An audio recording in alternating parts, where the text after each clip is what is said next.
Temptation is a Poisonous Virtue. Thrilling romance story. Written by Suzy Ferret. Narrated by Hugh Hudson. Chapter 1. I am convinced of destiny. He had returned home late summer in August to find his house in a state of neglect. The caretaker seemed to have forgotten that Sedrick was due home today. The painting on the outer side of the house had lost its color. The side windows were overrun by wild wisp coupled with a few trees. The lawn had not seen a lawnmower in months. Sedrick swallowed his pride, walked briskly towards the entrance. As he turned the key in the lock, he wondered what the hell inside would look like since the outside was in such a deplorable condition. When he entered, it was something to speak of. He stopped staring in amazement at the beauty his eyes behold.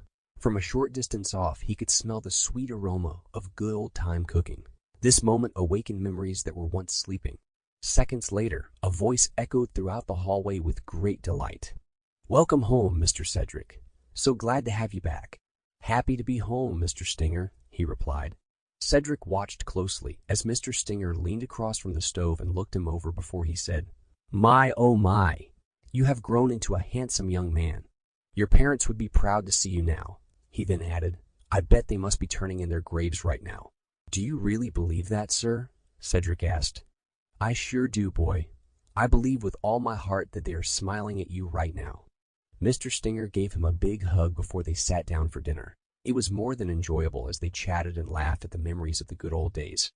Peeking down at his watch, Mr. Stinger said before he departed, "I must be on my way by the end of the week. The outside of the house, as well as its surrounding, will be just as new as the inside." Sedrick flung himself down on the bed. His conscious mind of the present seemed to have reminded him of the very first time he had seen Shae. He remembered distinctly as if it was yesterday. He was walking along the corridor of St. John's High School.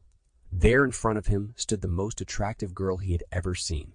Her eyes were likened unto the stars that twinkled at night. Also, her smile glowed across her face.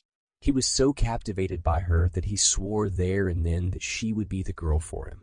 He had mustered the courage to approach her and introduced himself. From that very moment, they connected and became the best of friends. Now, here he was after 5 long years, back in his old neighborhood after asking for a transfer to take up a new job offer. He wanted this young woman so much that nothing was going to prevent him from finding her to make her his bride. He was more determined than ever to reunite with her, to rekindle the fire they had that once burned so hot. This time he wanted it to burn. Sample complete. Ready to continue?